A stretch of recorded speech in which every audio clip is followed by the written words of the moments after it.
A'udhu billahi minash shaitanir rajim. Bismillahir rahmanir rahim. Assalamu alaikum wa rahmatullahi wa barakatuh. Welcome to day 16 of Ramadan Nugget with Halimat. Alhamdulillah for the journey so far. Rabbana la tukhizna in nasina aw atana. Rabbana wa la tu'amil alina isran kama amaltahu ala allazina min qablina. Rabbana wa la tu'amilna ma la taqata lana bi wa'fu anna waghfir lana warhamna anta maulana fanzurna ala al-qawmil kafirin. Alhamdulillah Rabbil Alamin. It's another day of Ramadan, and we are looking at the theme for today is seeking knowledge. So today we are going to be looking at the importance Islam places on seeking knowledge, mashallah. We'll be looking at the Quran and a date verse that it say a whole lot about the importance of seeking knowledge and the advantages thereof, mashallah. So I'll start with Quran 20 verse 114. It says, "So I above all is Allah, the sovereign, the truth, and O Muhammad, do not hasten with the recitation of the Quran before its revelation is completed to you, and say, my Lord, increase me in knowledge." The word knowledge in quotes. So we are looking at the importance of seeking knowledge as Muslims today. And the Quran verse we just read is Quran 20 verse 114, where Allah was saying that the Prophet should not hasten in the recitation of the Quran, and that it should not read a part before he gets the complete message, like do not share half knowledge, and that say, my Lord, Rabbi Zidni Ilma, increase me in knowledge, mashallah. So another Quran verse that is still talking about the importance of knowledge in Islam is Quran 39 verse 9, and it says, "Is he who supplicates in the watches of the night, prostrating and standing, apprehensive of the hereafter, and expecting the mercy of his Lord? Say, are those who know equal to those who do not know? Only those who possess intellect take admonition." And this is Quran 39 verse 9. So on the line where we want to use from there is where it's saying that are those who know equal to those who do not know. So you can see the importance of knowledge being mentioned on that verse of the Quran, that you cannot compare those that know with those that don't know, and that it is only those that possess intellect that take admonition, mashallah. So as Muslims, it remains a duty on all of us to strive for knowledge.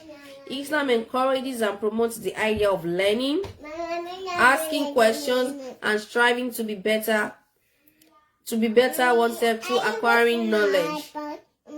The Prophet Muhammad, excuse me, Amira, you need to excuse me, okay? No, not yours. You need to excuse me, okay? You come back when I'm done. Thank you. Have a good day. Bye. Thank you. Sorry about that. So I was talking about how it is important for Muslims to try to seek knowledge, because Islam encourages and promotes the idea of learning, asking questions, and striving to be better through acquiring knowledge. So the Prophet, peace and blessings of Allah be upon him, is famously reported to have said that seeking knowledge is obligatory upon every Muslim. He also repeated that you have to seek knowledge from birth to death.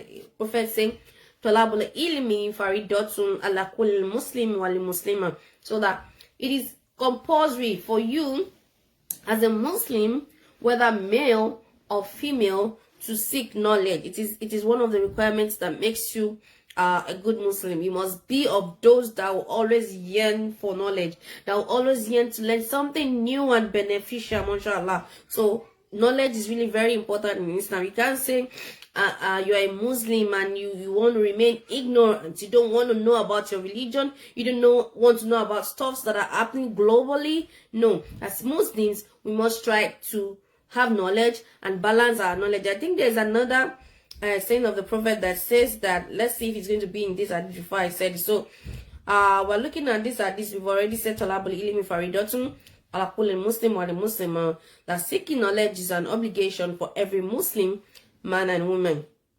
So another hadith here says that verily the angel lowers their wings for the seeker of knowledge. The inhabitants of the heavens and earth, even the fish in the depths of the water, seek forgiveness for the scholar. The virtue of scholar over the worshipper is like the superiority of the moon over the stars. The scholars are the inheritors of the prophet. They do not leave behind gold or silver coin, but rather they leave behind knowledge. Whoever has taken hold of it has given an abundant share. So it's another one. It says that verily among the good deeds that will join a believer after his death, and these are knowledge which he taught and spread. A righteous child he leaves behind. A copy of the Quran he leaves for inheritance. A mosque he has built. A house he built for travelers, as well as he has dug in charity, distributed from his wealth while he was alive and well. These deeds will join in after his death, mashallah. So I'm just going to do a summary of that I did verse. The one I was referring to earlier was where the prophet was saying that we should be a seeker of knowledge.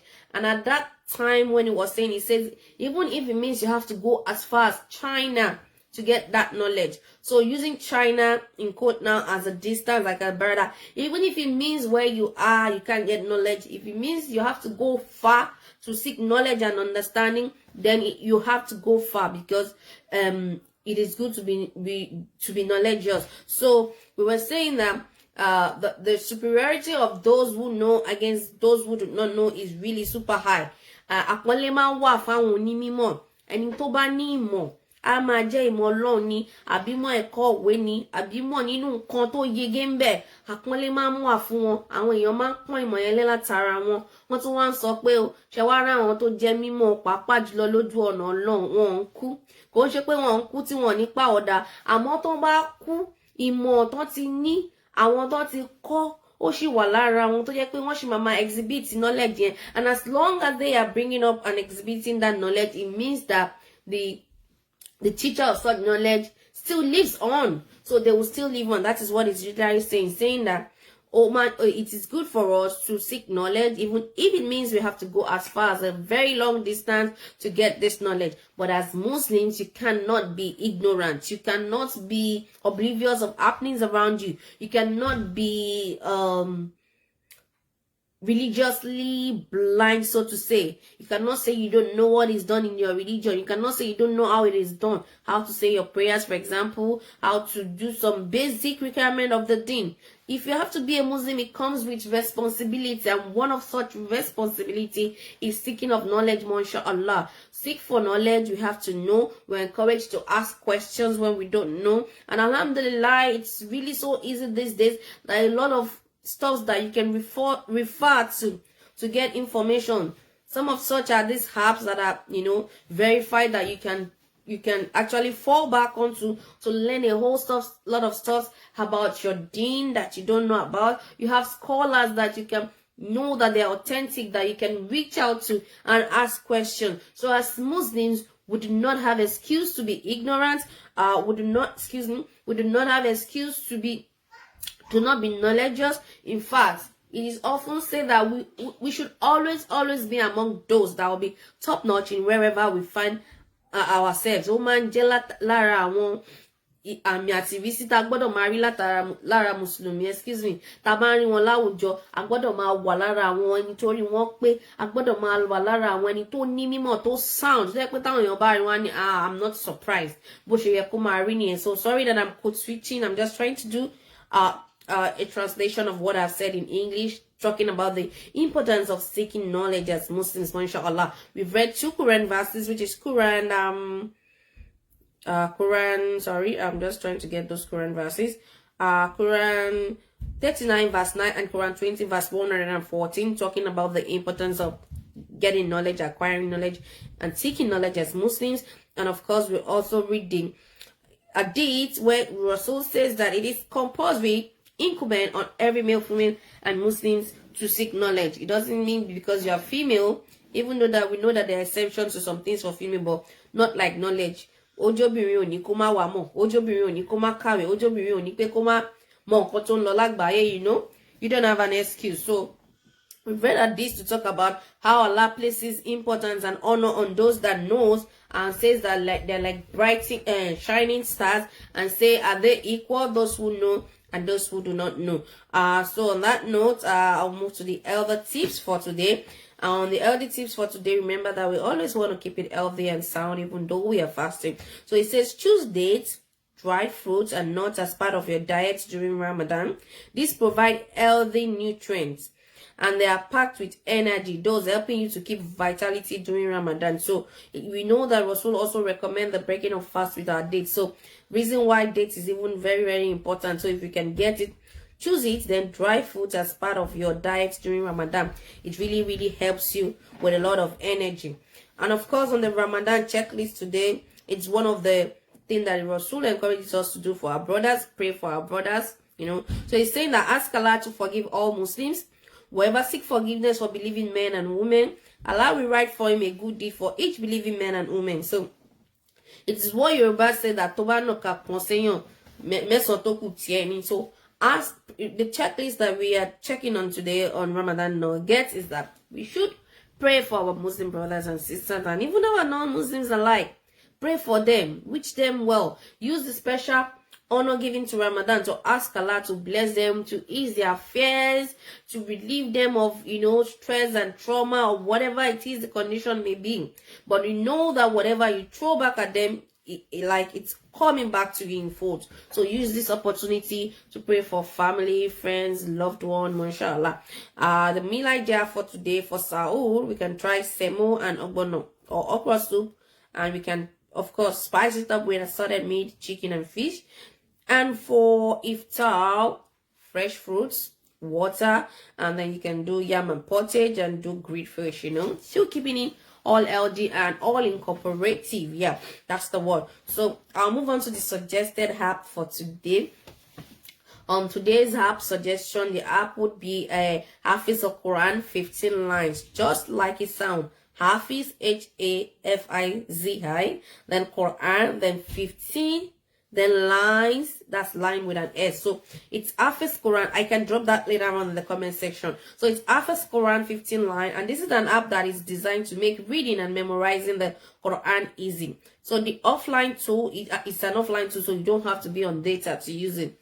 It contains all the pages of the Quran so that you can proceed with your studying. In addition to reading, you can also take advantage of full Quran audios by famous reciters to listen to the beauty of the Holy Quran. It is perfect way to start the morning or end your day, of course, because of the audio option. So you can just play it and put it by the side while you go ahead with your daily activities. So the app is made for those of us that are interested in memorizing the Quran the easiest way possible. So you see, and that's where the name came from. Hafiz Quran 15 lines. So since memorizing 15 lines a day, it doesn't seem like it's going to be difficult. So you can expect to increase your knowledge. So it's just like it says, it's not going to give you more than 15 lines when you're trying to memorize it. So you try to read through that, and with the help of the audio, you get the right recitation. And so you try, okay, this is this number of lines. It already, you know, like it is default to the 15 lines. So you have that to memorize, say for day 1, and on day 2, you can either go back to that one, or if you know that you're good to go, you can move to the next 15 line, inshallah. So on my tafsir take for today, it was a tafsir replay I listened to that was given by Imam Taliat Yunus in Nigeria. So it was talking about duties of parents to their kids. So it was really a long discussion, but you know that I'll always just pick it short so that I can just do a summary in my own understanding and interpretation. So please do not quote the name of the lecturers. Like I always say, the tafsir take was usually is my own understanding of what I got from the tafsir as given by the lecturer. And that's why I always try as much as I can to mention the real source of the tafsir. So there might have been a twist in the word or choice of word because I want it to be as simple as possible, but I'm not the originator of the lecture. So I listen to it and I try to summarize in my own words and understanding, mashallah. So was talking about duties of parents to kids. It was saying that as parent, there are some duties that you have to do on your kids that it's not the responsibility of their school. It is not the responsibility of their Arabic teacher, but your own responsibility as the custodian that Allah has, you know, given them to take care of, mashallah. So it is saying that you have to teach your kids the way of Allah. it starts from the home. Show good example. Do not let them get lost, things you cannot do, you don't want your kids to see, then it means that probably it's not something good, then do not do it at all. If you fail to, because it says if you fail to instill all of this fear of Allah in your kids, every other thing may be difficult, If you fail to instill the fear of Allah in your kids, Yoruba man kekere ni mo letting come a lesson right from when they are little. If you fail to instill that consciousness into them, there might be a huge in quotes problem in future. So you have to teach them this. So he says, and what I pick, it is not the society that will teach them. It is not their school. It is not their farm. I used to remember them maybe when back then when we were in Arabic school, some of the parents will have there, if you say Shele, they'll be like, I want to yama coin. Ọmọ yìí kò kírun lé tó bá délé kí ó kó lọ máa bá àfáà ìyànjú ẹ̀. Ọmọ yìí kò gbààwẹ̀ Ramadan ó dẹ̀ ti tó gbà tó bá délé kí kó wọn àtàwọn àfáà ẹ̀ máa lọ yanjú ẹ̀. So it was saying that that's not good enough. These are basic things that you have to teach your own kids right from your home. Yes, maybe the society like the school or the Arabic school will work on that, but you have to be the one to make them understand and see reasons why they have to do this. You have to teach and instill in them the fear of Allah, because that is the basis, that is the foundation of every other thing. If that is missing, then of course there is a wobbly foundation even before you start, inshallah. So it says, sit and talk with your kids. Have conversations that are age appropriate with them. Kama ba won mo wa sọ̀rọ̀, kama gba won níyànjú, kama fi ìrírí ayé lóríṣiríṣi ká máa share pẹ̀lú wọn. Share various experiences with them. Experiences that shape life.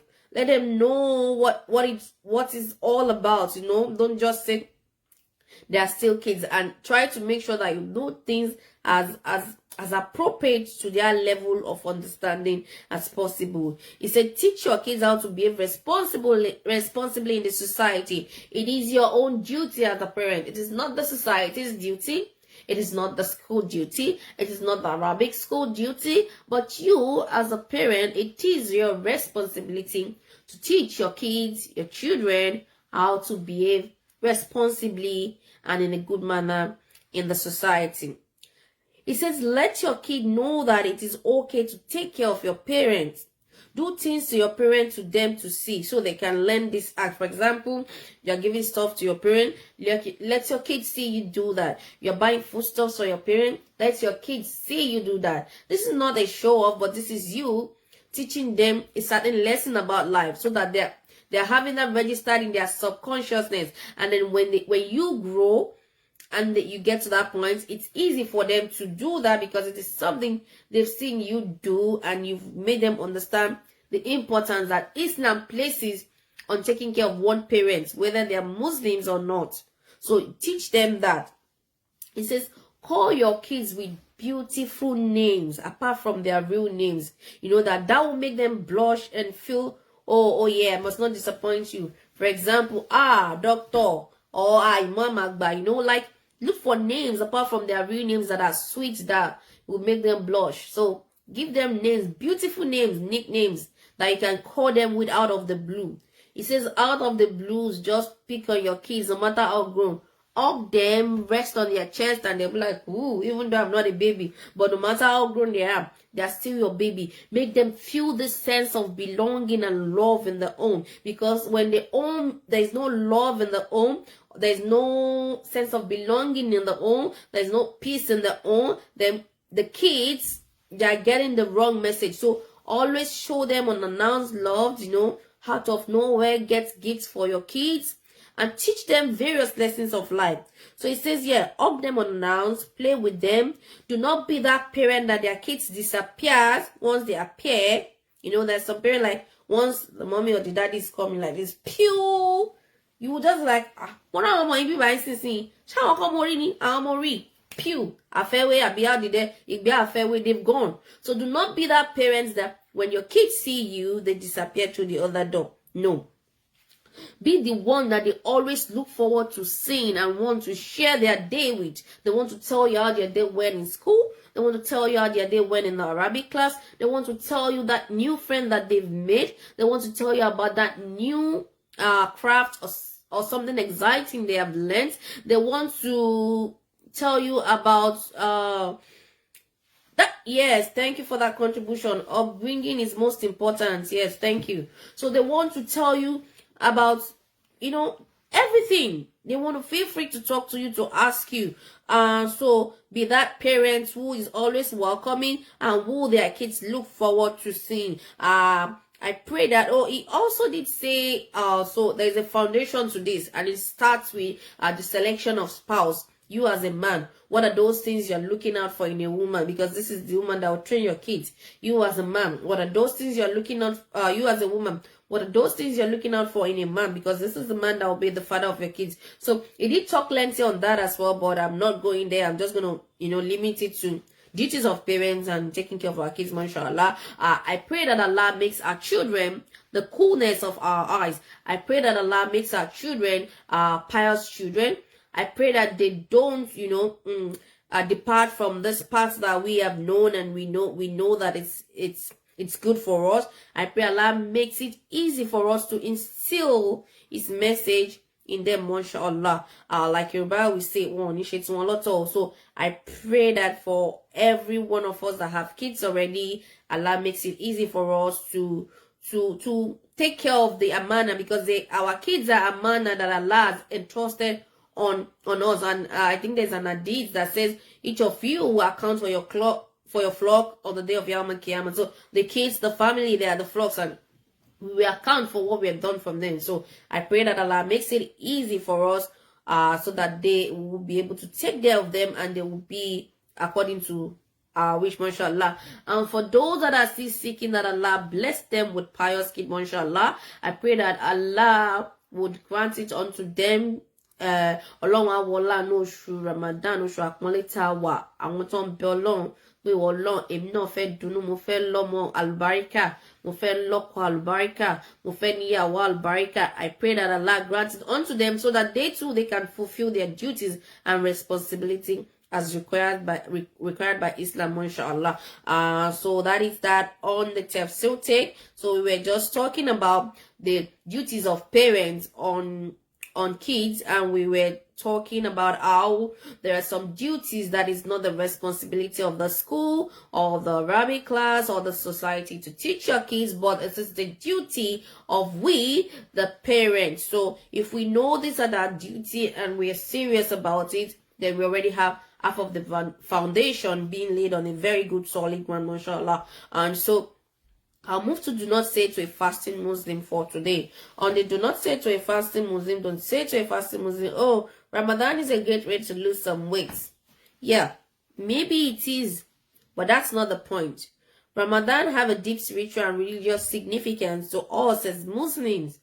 In Islam, intentions matters a lot. So our intention for Ramadan is never to lose weight. Nobody sees Ramadan and say, lose weight. Well, that may be part of what happens when you fast for a consecutive number of days, 29 or 30 days. But the truth of the matter is that's not our intention.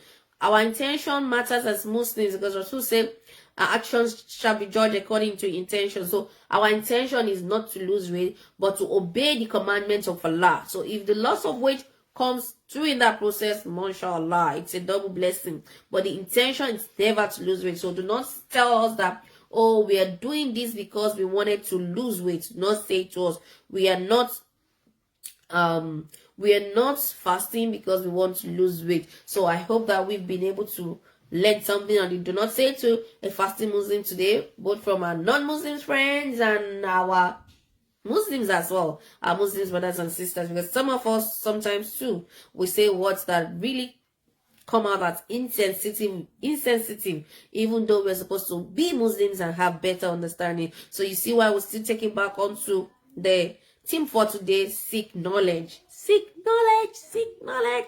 there's a nasheed on seeking knowledge, but it's not coming to my head now. So that is that. So I'll move to the dua of the day. A day keeps shaitan away. And the idea behind the daily dua is that we'll be able to say, that we should be able to say dua every day during Ramadan, knowing fully well that whatever act of ibadah we throw forth during Ramadan is always multiple, and that is the idea bit. So the dua of the day is Rabbana la ta'khizna in nasina hakatana, Rabbana wa la tahmil alayna isran kama amaltahu ala allazina min qablina, Rabbana wa la tu'amilna ma la taqata lana bihi wa'fu anna waghfir lana warhamna anta maulana fanzurna ala al-qawmil kafirin.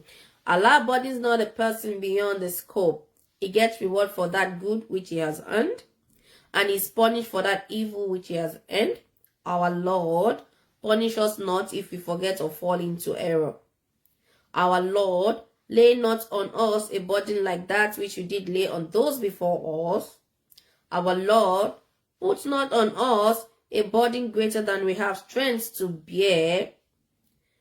Pardon us and grant us forgiveness. Have mercy on us. You are our supporter, our protector, and give us victory over the disbelieving people, mashallah. You would find this dua in Surah Al-Baqarah, Quran 2, verse 286, mashallah. So I can also drop that in the comment section later on. With this dua of the day, we've come to the end of the Ramadan Nugget with Halimat for today.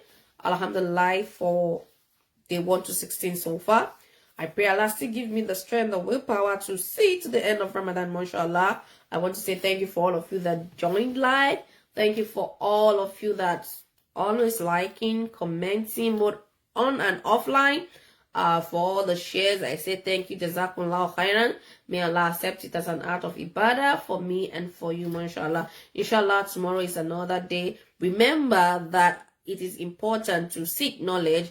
Yorubas would usually say, "Aboy koman fi ajeyogoni." So Islam encourages us as Muslims to seek knowledge, even if it means we have to go really far to get it. So this is a challenge to you and I. What new things are we learning about our deen?